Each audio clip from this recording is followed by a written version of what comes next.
How Medaki. Welcome to Hóčhoka here at the center of St. Joseph's Indian Schools campus. I'm your host, Scott Wooster, and I'm here with two very special guests, folks I've known for quite a while. I've got Claire Nehring, who is the librarian here at the school, and I have Brooklynn, who's been a good friend of mine for a number of years, and we're glad to have you guys both on here. I'll just start with you, Brooklynn. Student at St. Joe's, what grade are you in right now? I am currently in my freshman year. In your freshman year, and you came to school here when? Half of second grade. Second semester in second grade, so you've been here that long. Mm-hmm. Okay. And full disclosure for our audience, in 1995, I went out and interviewed her mom to actually come to school here, so I got to know her mom and her grandmother at that time, and many family members of Brooklyn's have come through here, haven't they? Yeah. And so, but then I really got to know you in seventh grade when you came into my guidance classroom, and it was good to have you in there. Got to know you better that way. Claire, you came here as a what? We talked a little bit off air about it. A house parent in 2008 in the high school program. Yeah. And then I was in the 7th and 8th grade homes for a semester, and then I switched over to the school. Yeah. And I started as the school librarian, I think, 10 years ago. Okay. So. And it's been a good fit, I would say. I think so. Yeah. From an outsider's perspective, it looks like a great fit. So it looks like it works out perfectly. And I know in this, the three of us have a love for books. Yes? Yeah. Yep. So, and we're not nerds. None of the three of us are nerds. We're book lovers, not book nerds. It's something that we love quite a bit. And where does that come from? I'm wondering where that love of books comes from. I know that when I was a kid, storytelling has been huge in my family, and books were always there. They were always a part of it. And so I've always had a passion for it. Where did your passion come from? I think we've always had books in our home. Mm-hmm. So my dad built floor-to-ceiling bookshelves in our Mm-hmm. house, and they were packed. Yeah. And so we were always reading. Yeah. And so I think I just always have been a reader. Yeah. And I, without giving our ages away, and I will say that when we were young, books were the go-to. Yes. Right. There were no. You didn't carry around a tablet or a phone or any of that kind of stuff. By the time you were born, you had phones, you had tablets, you had a lot of distractions and that kind of thing. So when you came into my seventh grade classroom, and I think the first time I knew you were a lover of reading is I had a book out, and it was in Claire's library in the school. Hadn't even arrived in the library, and you had put it on loan, and you were so proud to tell me that you had reserved the book to be the first reader of it. Yeah. And that's when I knew that we had something in common, that we loved reading. Where did you come into that love of reading? I came into the love of reading because me being here at St. Joe's, because the library, of course, you just had a large section of books. And before I came to St. Joe's, I didn't really do much reading. Okay. And I can't really remember if there was a library there, actually. Yep. But yeah, at my old school there was a library. I don't remember what I was trying to read, but I remember reading there. Yeah. And you were pretty young. If you came here in second grade, they were probably having you read in kindergarten, first grade, whatever most kids Barbie. were. Barbie books. Yeah, right. So you read whatever they told you to read. You didn't have the option to go into a library and pick what you wanted, right? No, not really. Yeah, and was reading an important part in your home when you were young? At my home? Yeah. Not really. Not really. Didn't really have any place to put the books either. Yeah, there wasn't any place to keep them. You probably didn't have too many. Yeah. So you come here and you walk into our library that we have at the school, and it kind of lit your world up for reading. Yeah. It opened up the stories for you. Yeah, and the library was more of a comfortable place too. Yep. And was Claire there at that point? Yeah. Okay. I'm going to put you on the spot. What did Claire mean to you, being in the library as a librarian? A fun person to talk with. Yeah. exactly. And talk about books or about life in general? Somewhere between that, Somewhere between that. Claire and I talked off camera a little bit about the library. There's some misconceptions that people have about libraries, and there's changes that have happened with libraries over the years, of course. I grew up in Pierre, and I went to Rollins Library in the state library, and we were there all the time, walking there, checking out books. It was a quiet place. Which I was happy about, I got to read, but if I was ever making noise, I got shushed very quickly by what you would imagine would be your stereotypical librarian. Tell me how this library operates, how it's different than some other libraries.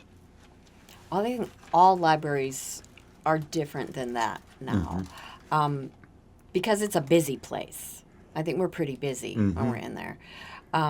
Sometimes we want quiet spaces, like for our yawa time, our reading time, we want some quiet. Yep. But I think a lot of times we got stuff to do. We got stuff to look at. We've got things that we want to learn about or talk about or read about. It tends to be pretty noisy. Yeah.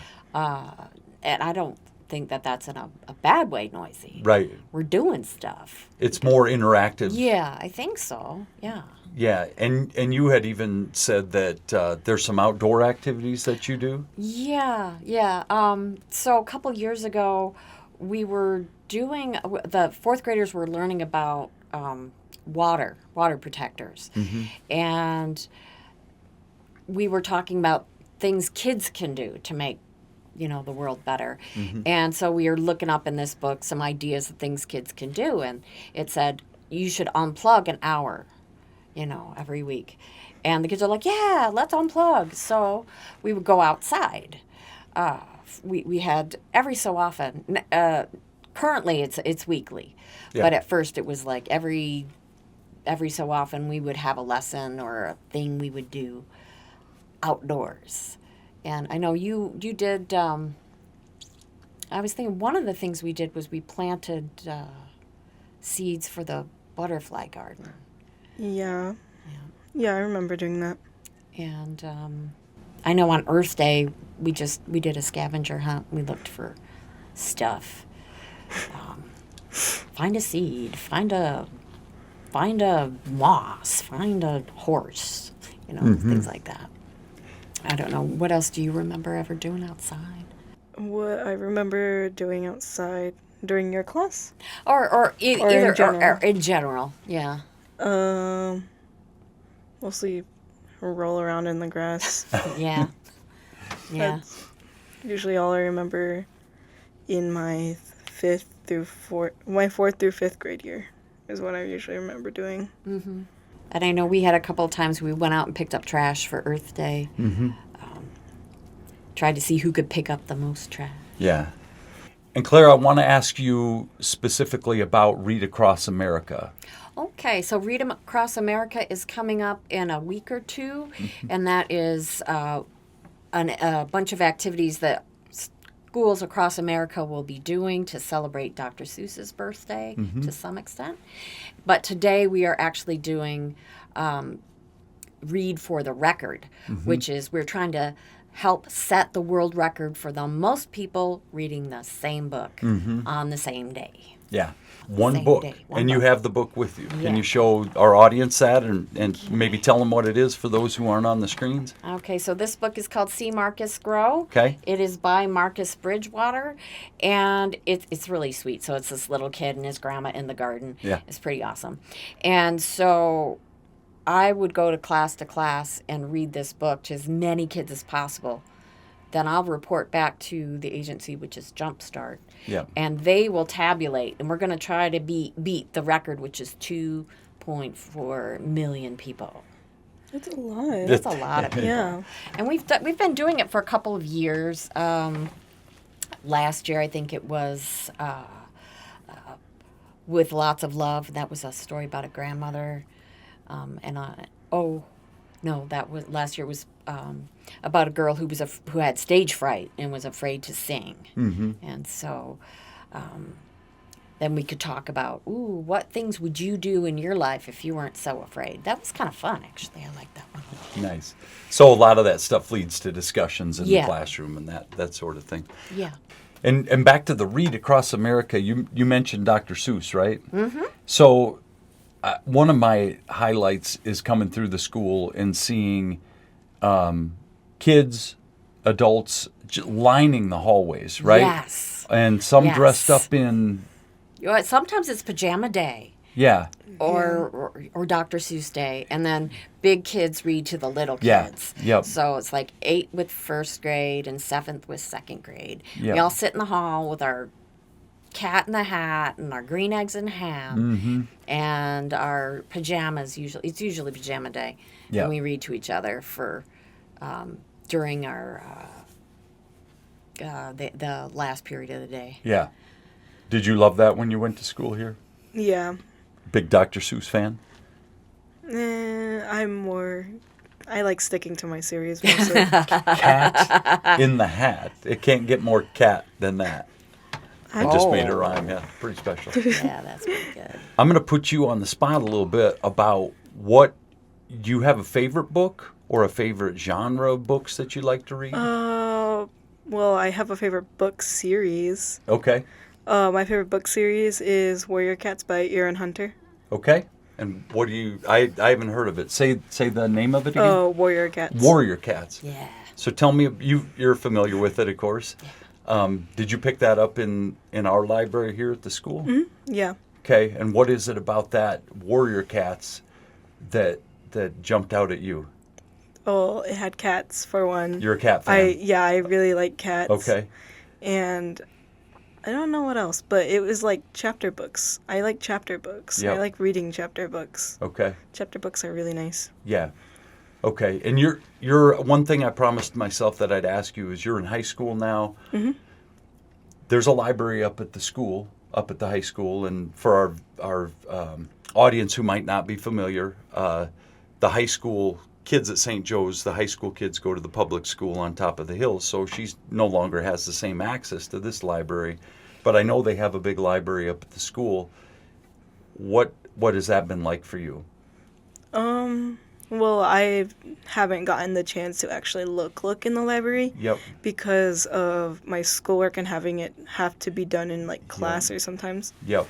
Or sometimes I will don't have enough free time in class. Yep. And I'm working on something else to Yep. go to the library. But I have been to the library a few times because of having to print something. Yeah. Okay. But that's all so far I've seen in the library. Okay, which I think speaks to the point. Kind of is what's unique about us too, is that you actually have library as a class. It's not just a Yes. place that you go to check out a book, which it would have been for me in school, and I assume for you, but it's an actual class, right? Yeah. Yeah. Okay, I'm gonna spotlight you a little bit here too, because there were some awards that were given to our library, Right. And when I talked to you off screen, you downplayed them a little bit, but there were 3, or at least your role in those. So, yeah. yes, there are 3 pillars to a good library. Yes. Yeah. So those are the place. Yep. It has to be open, accessible. It has to have flexible seating, appropriate lighting. It has to be updated. It has to have a collection that gets weeded and updated. So the place has to be good. Yep. The programming has to be good. The things that we do when we're in that space have to be good. We do, say, read for the record, or if we're having our paper airplane flying contest, or we're making sure that we're contributing. We're voting for the best book of the year for the South Dakota Prairie Bud, Prairie Pasqua awards, so that we're participating, we're kind of connecting, or maybe we're even writing to people in the Ukraine. We're connecting. And then person is the last, and that's my responsibility, is to be trained and be up to date and know what's going on, kind of have my fingers on the pulse of what books are available and what kids might want to read. Yeah. Yep. And I love the way it's just perfect the way you do that, because you explained that to me off camera too, and they're all so important. I know it's almost like an accreditation thing is how you Yeah. described it, but it's also an award, and it's for a very worthy library and something that's vital to the kids that go to school here. And small secret, Claire's very vital to what we do in the library, and a big part of that honor or that award has to do with you. You don't need to say it, but yeah, it's the truth. And it's called Schools Achieve Through Libraries. Yeah. So the idea is that the library helps the school. Yeah. And we help the school be better. And it's Yeah. through the state library. And our state library provided a lot of my training. So, I would see other librarians and go, our kids deserve that. Yeah. Yeah. Our kids should have this stuff. This is the good stuff. Yep. So, Yep. yeah. Excellent. We're almost out of time, but I want to ask you both this question. You can answer it in whatever order you want to. What does the library here and reading, what does all of that mean to you? So it's a broad question. Well, I'd like to see the library feel like a hub in the school. It doesn't always, but I Right. like to. So the library doesn't have to stay in that room because, say, the second graders this week, they're learning about measurement, and so we're reading a book about measuring. Or the fourth graders are learning about fossils, so we're playing rock bingo in the library with rocks. And we're learning about ecology, and so we're going outside and looking at stuff. So I feel like library, especially like with our Lakota values,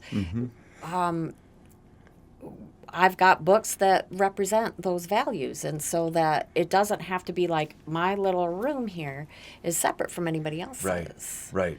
That's kind of how I see it. I love that it's a part of everything that we do here at the school. And that's one question I hadn't asked you that I wanted to hit on too, and you just did that. But Lakota books, stuff that presents the culture in a good way for kids to read. There's beginning to be a lot of books out there that do that kind of thing. Yeah.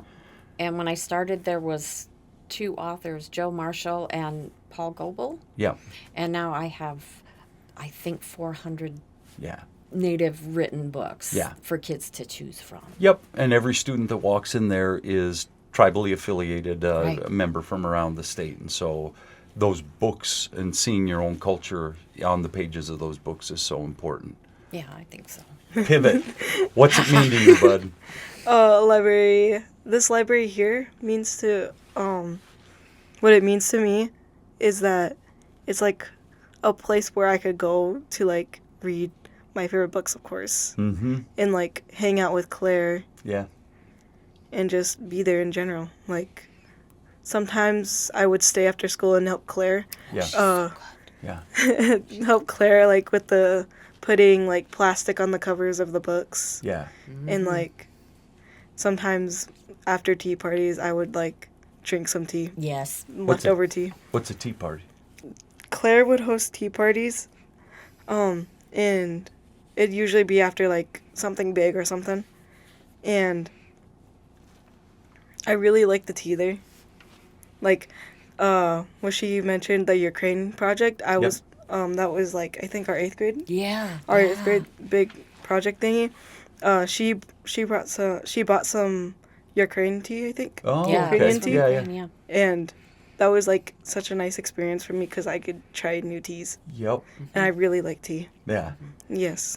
So what I hear from you, I see the passion come through with both of you, and it's a reflection of my own passion for those kinds of things too. But it sounds to me like not only do you love books, you love reading, you lose yourself in them, but you also found a home at the library. Yeah. Yeah, a place to be comfortable, a place where you fit in, and that's where you want to be. Yeah. Which is awesome, which is a credit to you with what you do, that kids find a home there and they can find what they want, because you may find one thing there, books on cats, which maybe wouldn't be the thing for me, but there's something for everybody there. You like the cat books too. Yeah. There have got to be 40 books in that series, Yeah, and she's read them all. I bet you have. Yeah, I She has read have. them. I'm sure you have. And they're still making books. They're still making books, Yeah. and I still order them for her. Okay. And Awesome. Mostly because my sister also starts reading them too. Yes, Yeah. that's true, You're- Jace. Like, I must read these books because You've, my sister reads you've pushed these her in that books. direction. Yeah. And she's a younger sister that goes to school here. Yeah. Yeah. We're out of time, but I mean we could talk about this forever. We've got so much that we could discuss about books. But I want to thank you guys both for being on here. Keep doing what you're doing in that library, giving these kids what they need over there. It's so important. I see that it lit this one student up here, and I know you're a reflection of a lot of other kids who have found something pretty special in that place. So thank you for being on the show today. Thank you. Thank you for having us. Absolutely. And thank you to our audience for joining us here at Hóčhoka at the center of St. Joseph's Indian Schools campus, where we talk about issues that are important to Native American education today. Find us wherever you find your podcasts, wherever that might be. Until next time, stay centered. Stay centered.